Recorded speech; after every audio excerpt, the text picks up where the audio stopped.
My dear viewers, good morning. Good morning. Good morning to all.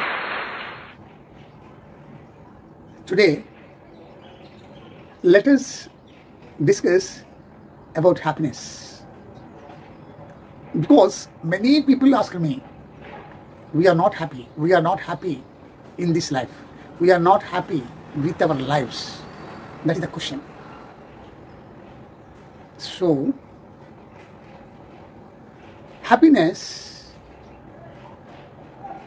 can be derived from, I will speak in Telugu also, because if I speak in English, all people are not following. మనకున్న సిరి సంపదలు, ఆస్తులు, పాస్తులు, భూములు, ఇల్లు, పెద్ద long cars, iPhones, ఇవన్నీ కూడా మంచి మంచి పట్టు చీరలు, ఇవన్నీ ఏదో మీకు బాగా నచ్చిన ఫుడ్, ఇవన్నీ మీకు హ్యాపీనెస్ని ఇస్తున్నాయా? ఒక మాటలో చెప్పాలంటే ఆ క్షణంకి ఆ కోరిక మీకు కలగటం వల్ల ఆ క్షణంలో హ్యాపీనెస్ ఉండొచ్చు. ఒక లాంగ్ కార్ కొనాలి, ఒక 60 lakhs 70 lakhs భారతదేశంలో ద నెంబర్ 1 కాస్ట్లీ కార్ అనుకుందాం. కొనేటప్పుడు అందులో మొట్టమొదటిసారిగా ప్రయాణం చేసినప్పుడు, డ్రైవ్ చేస్తున్నప్పుడు దాన్ని చాలా తృప్తిగా మీరు చూసుకుంటారు, ఆనందిస్తారు. రోజు, వారం, నెల, అట్లాగా ఒక సంవత్సరం అట్లా అయిపోయింది. మీలో ఫస్ట్ డే వచ్చిన ఆ సాటిస్ఫాక్షన్ ఉందా? ఫస్ట్ డే వచ్చిన ఆ ఆనందం ఉందా? లేదు. సో ఇది నేను ఒక ఎగ్జాంపుల్గా మీకు చెప్పాను. బట్ ఏది ఏమైనా ఫిజికల్ థింగ్స్ ఏమైతే ఉన్నాయో, మన చుట్టూ ఉన్న ఫిజికల్ థింగ్స్, అది ఫుడ్ కావచ్చు, లేకపోతే వేసుకున్న బట్టలు కావచ్చు, లేదా గోల్డెన్ ఆర్నమెంట్స్, డైమండ్స్, వజ్ర వైఢూర్యాలతో ఉన్న పొదిగినటువంటి నెక్లెసెస్ కావచ్చు, ఏది ఏమైనా వాటి వల్ల తాత్కాలికంగా, క్షణికంగా, కొంతకాలము, కొంతసేపు ఆనందం ఉండొచ్చు. కానీ నిజానికి అవి శాశ్వతమైనటువంటి ఆనందాన్ని ఇవ్వట్లేదు. ఇది అందరికీ తెలిసిందే, right? Are you with me or not?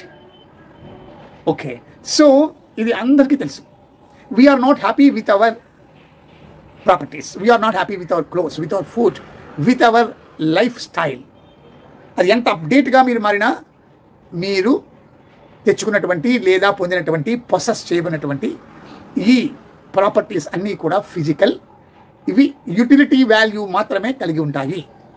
They have utility value, but they can never give eternal happiness.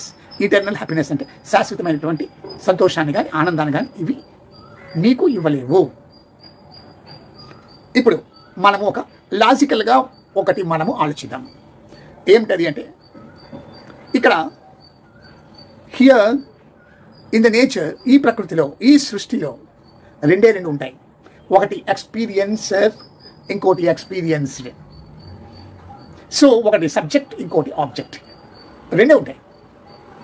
So ఆ రెండింటిలో మనం ఇప్పుడు తీసుకున్నవన్నీ కూడా ఆబ్జెక్ట్స్. మన బాడీ, స్థూల శరీరము, ఇది ఆబ్జెక్ట్. మన మైండ్, అది ఆబ్జెక్ట్. Everything is object. మరి సబ్జెక్ట్ ఏది? Subject is I. Subject is I am. Shri Ramana Maharshi వారు చెప్పినటువంటి క్వశ్చన్, అతనికి ఎప్పుడూ చెప్పేది ఒక మూల సూత్రము. The basic is who I am. That is subject. మొత్తం మన చుట్టూ ఉన్నటువంటి ఆబ్జెక్ట్స్ అన్నీ కూడా మనకి శాశ్వత సంతోషాన్ని ఇవ్వమని తెలిసిపోయింది. కాబట్టి ఖచ్చితంగా according to law of reminder ఏముంది? సబ్జెక్ట్ ఉంది. That is who I am అనేది నువ్వు తెలుసుకున్నట్లయితే ఆ ఐఏ నీకు ఈటర్నల్ హ్యాపీనెస్ ఇస్తుంది. ఇది ప్రతి ఒక్కరూ తెలుసుకోవాలి. అయితే ఆ ఐ ఏంటండి? What is that I? మీరు హ్యాపీనెస్ కోసము, సరే ఆ ఐ ఏంటో నేను చెప్తాను. మీరు హ్యాపీనెస్ కోసము మీరు బయట అంతా కష్టపడి హ్యాపీనెస్ ఎలా వస్తుంది, మన లైఫ్లో సాటిస్ఫాక్షన్ ఎలా వస్తుంది అంటే బాగా డబ్బు సంపాదించాలి, కోట్లు కోట్లు కోట్లు సంపాదించాలి, అధికారం ఉండాలి, అన్నీ సంపాదించాలి, అన్నీ తిరగాలి, అన్నీ ఇలా ఎంజాయ్ చేయాలి అని అనుకుంటున్నారు. కానీ ఏవి కూడా మీకు శాశ్వతమైనటువంటి ఆనందము అంటే ఈటర్నల్ హ్యాపీనెస్ ఇవ్వట్లేదు. ఇంతవరకు మీకు గ్యారంటీ. కానీ ఇప్పుడు లాజిక్ ఏం చెప్పారంటే రెండు ఉన్నాయి, ఒకటి ఆబ్జెక్ట్, ఇంకోటి సబ్జెక్ట్ మొత్తం సృష్టిలో. సో ఇవన్నీ ఆబ్జెక్ట్స్ కాబట్టి సబ్జెక్ట్ తీసుకుంటే సబ్జెక్ట్ ఐ అనేది మాత్రమే హ్యాపీనెస్ ఇస్తుంది. అయితే ఐ అంటే ఏమిటి అన్న విషయం గురించి మనము డిస్కస్ చేద్దాము. సో ఆ డిస్కస్ చేసినప్పుడు చాలా జాగ్రత్తగా మీరు దాన్ని పట్టుకోవాలి. ఓకేనా? డిస్కస్ చేద్దాం. సో బయట అంతా కూడా మనం శాశ్వత ఆనందం ఇటర్నల్ హ్యాపీనెస్ కోసం మనం వెతుకులాడుతున్నాం. సో ఇదంతా ఆబ్జెక్ట్, బయట ఉన్నది. లోపల ఉన్న ఐ సబ్జెక్ట్. ఇది Shri Shri Shri Ramana Maharshi first enquire who I am, అదే నీకు శాశ్వత ఆనందాన్ని ఇస్తుంది అని రమణ మహర్షి తన స్వీయ అనుభవంతో తను దానిని ఆస్వాదించి అందరికీ ఆ మాట చెప్పారు. సో ఐ అన్నది నేనన్న మాట కాదు, శ్రీ రమణ మహర్షి తను అనుభవంలో దాని యొక్క పరమానందాన్ని, శాశ్వత ఆనందాన్ని పొంది అతడు ఈ ప్రపంచానికే చెప్పారు. దాన్ని నేను లాజికల్గా ఏం చెప్తున్నానంటే, మనం బయట వెతుకులాడుతున్నాము ఈ శాశ్వత ఆనందం కోసం, అది లోపల ఉంది. అదే శ్రీ రమణ మహర్షి కూడా చెప్పారు. కాబట్టి ఇప్పుడు మన ఈక్వేషన్ ఏంటంటే ఐనెస్ ఈజ్ ఈటర్నల్ హ్యాపీనెస్ అని మనము ఒక ఈక్వేషన్ ఇద్దాము. Let us take one equation. I-ness is eternal happiness. Okay, so దానిని మనము అట్లా ఉంచినట్లయితే ఇంకొక కోణంలో మనం డిస్కస్ చేద్దాం. బయట ఉన్న ఏ వస్తువునైనా మనము చూసేటప్పుడు మనం కళ్ళతో చూస్తాం. ఓకే, ఒక వస్తువుని మనం కళ్ళతో చూస్తాము అంటే ఐ ఈజ్ ద సియర్. ఆ వస్తువు సీన్. ఇక్కడ రెండే ఉంటాయి, సియర్ సీన్, నోయర్ నోన్, రెండే ఉంటాయి. ఎక్స్పీరియన్సర్ ఎక్స్పీరియన్స్డ్, రెండే ఉంటాయి. ఇప్పుడు ఐ అనేది సియర్, మన ఎదురుగా ఉన్న ఒక వస్తువు సీన్. ఐ సియర్, ఈ వస్తువు ఉంది కదా, ఈ వస్తువు ఏదైతే నువ్వు పట్టుకున్నావో ఆ వస్తువుని కళ్ళు చూస్తున్నాయి కదా, సో ఈ వస్తువు సీన్. ఐస్ అనేది సియర్. ఈ ఐస్ అనేది ఈ వస్తువు పర్వ్యూలో ఉంటుందా? ఉండదు. The seer is beyond the seen. సీన్కి బియాండ్గా ఉంటుంది. The seen can see the eyes. ఈ వస్తువు మన కళ్ళని చూడగలదా? చూడలేదు. So the seen cannot see the seer. The seer can see the seen, and at the same time the seer is not, is beyond the purview of the seen. The seer is beyond the purview of the seen. ఇది మీరు పట్టుకోవాలి, ఇది మీరు పట్టుకోవాలి. Same eyes వెనుక ఏముంది?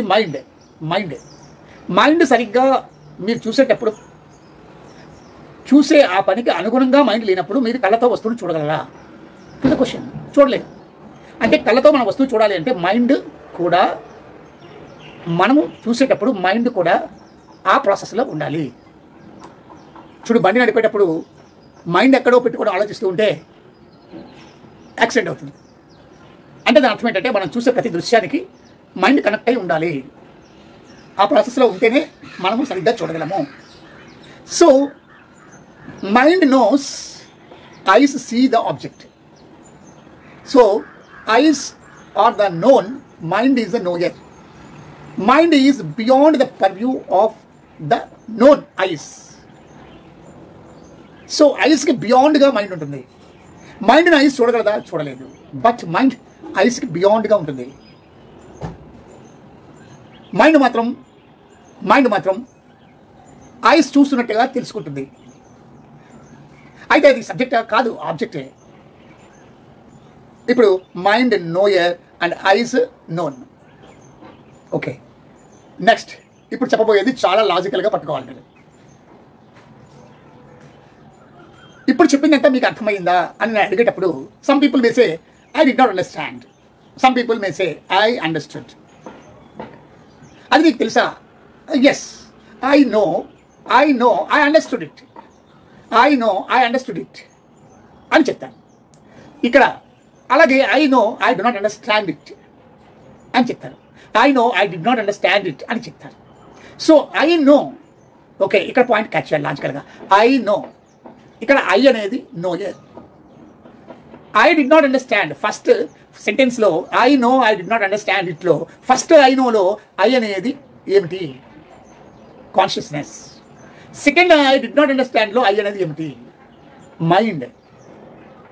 మనము అందరము కూడా నేను అంటే అందరూ కూడా నేను అంటే ఈ శరీరము అని చెప్తారు,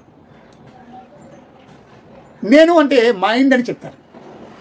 ఐ ఆమ్ సేఫ్ అంటే what is it? It is mind.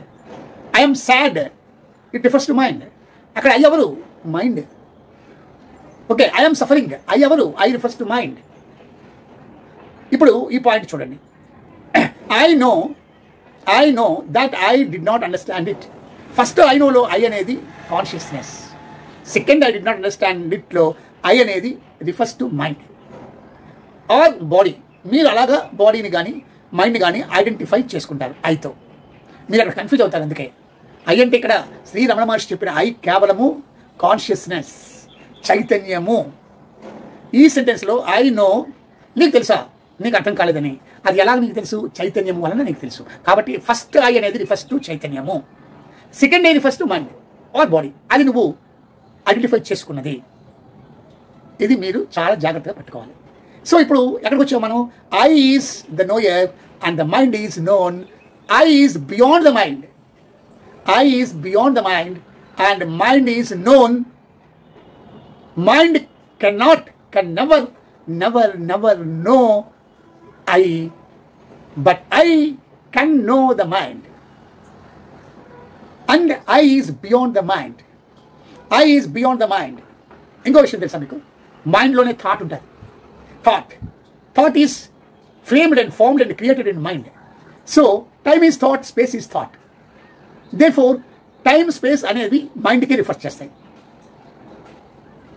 I అనేది బియాండ్ మైండ్ అని చెప్పినప్పుడు ఐ అనేది బియాండ్ టైమ్, ఐ అనేది బియాండ్ స్పేస్ కూడా అవుతుంది. So I is beyond time and beyond space. Me scientific researches అన్నీ కూడా ఈ ప్రపంచం మొత్తం మీద అన్నీ మైండ్ వరకే ఉంటాయి. ద కల్మినేషన్ ఆఫ్ మైండ్ అంతే. ఆ మైండ్ స్థాయి వరకే ఉంటాయి. ఏవి? Scientific researches. అది ఏ రీసెర్చ్ అయినా, ఏ టైప్ ఆఫ్ రీసెర్చ్ అయినా, అది బయాలజీ కావచ్చు, జువాలజీ కావచ్చు, ఫిజిక్స్ కావచ్చు, కెమిస్ట్రీ కావచ్చు, మ్యాథమెటిక్స్ కావచ్చు, ఏదైనా కావచ్చు. But up to the culmination of mind, అంతే దాని స్థాయి. కానీ ఇక్కడ చెప్పే అయ్యాక ఎలా ఉంది? It is beyond mind, it is beyond time, because time is a thought, it is beyond the space. అట్లాంటి అయ్యది. సో ఐని కాన్షియస్నెస్, ఆ ఐని చైతన్యము అని పురాతనమైనటువంటి ఏజెస్ ఏన్షియంట్ టైమ్స్ నుంచి ఋషులు అందరూ కూడా చెప్పేది ఆ అయ్యే కాన్షియస్నెస్, అదే చైతన్యము. అంతవరకు సైన్స్ వెళ్ళదు. కనుక సైన్స్కి ప్రూఫ్స్ మాత్రమే కావాలి, నిరూపించబడాలి. అది మైండ్ వరకే పరిమితం. మైండ్ ఆవల beyond, very beyond mind Iness is there. అదే శ్రీ రమణ మహర్షి చెప్పిన హూ ఐ యామ్. ఆ ఐనెస్లోనే ఈటర్నల్ హ్యాపీనెస్ ఉంటుంది. సో ఫస్ట్ నేను చెప్పిన ఈక్వేషన్లో ఐనెస్ ఈజ్ ఈటర్నల్ హ్యాపీనెస్ అని చెప్పాను. ఇప్పుడు ఐనెస్ అంటే ఏంటో కాస్త వివరంగా లోపలికి వెళ్ళి చెప్పాను. సింపుల్గా మీకు అర్థమయ్యే రీతిలో చెప్పాను. ఇక్కడ ఈ ఐనెస్, అక్కడ ఐనెస్, మీరు రెండు ఈక్వేషన్స్ని ఈక్వల్ చేస్తే A equals to B and B equal to C, అంటే ఏ ఈక్వల్ టు సి కదా. అట్లాగా ఇక్కడ రెండు ఈక్వేషన్స్ని మనం ఈక్వల్ చేసినప్పుడు ఆటోమేటిక్గా మీకు ఏమర్థమవుతుందంటే ఐనెస్ అంటే ఏంటో మీకు తెలిసింది, చైతన్యము అని, కాన్షియస్నెస్ అని. It is beyond mind, very beyond mind, it is beyond time, it is beyond space అని మీకు తెలిసిపోయింది. అదే ఐనెస్ శ్రీ రమణ మహర్షి చెప్పిన ఐనెస్ అదే అని మీకు తెలిసిపోయింది. అట్లాంటి ఐనెస్ ఫస్ట్ ఈక్వేషన్తో మనం టాలీ చేసినప్పుడు ఖచ్చితంగా మనకి ఏమర్థమవుతుంది? టాలీ చేయండి ఆ రెండు. టాలీ చేయండి, ఏమర్థమవుతుంది? ఐనెస్ ఈజ్ ఇటర్నల్ హ్యాపీనెస్ అని మనకు అర్థమైంది. ఇప్పుడు మనం ఏం తెలుసుకున్నామంటే ఐనెస్ ఈజ్ ఇటర్నల్ హ్యాపీనెస్ అని, భౌతిక ప్రపంచం అంతా బయట ఉంటుందని, ఐ అనేది లోపల ఉంటుందని, అందులోనే ఇటర్నల్ హ్యాపీనెస్ శాశ్వతమైనటువంటి ఆనందం ఉందని, అది మనం తెలుసుకోవడానికి ప్రయత్నించాలని, అది ఎట్లాగా తెలుసుకోవడం అనేది తర్వాత ఎపిసోడ్లో మనం డిస్కస్ చేద్దాం.